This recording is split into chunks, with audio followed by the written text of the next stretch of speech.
Committee in নিয়ামনলতা in গ্রিসের সভাপতি জনাব এম.এস. ফারুক সাহেবকে সভাপতির আসন গ্রহণ করার জন্য আমি অনুরোধ করছি।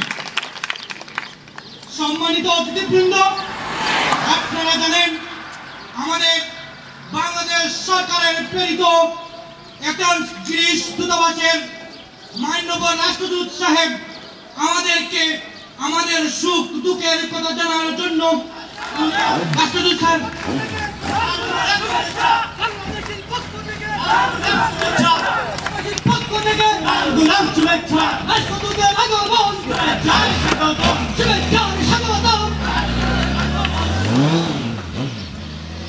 সম্মানীয় অতিথিবৃন্দ,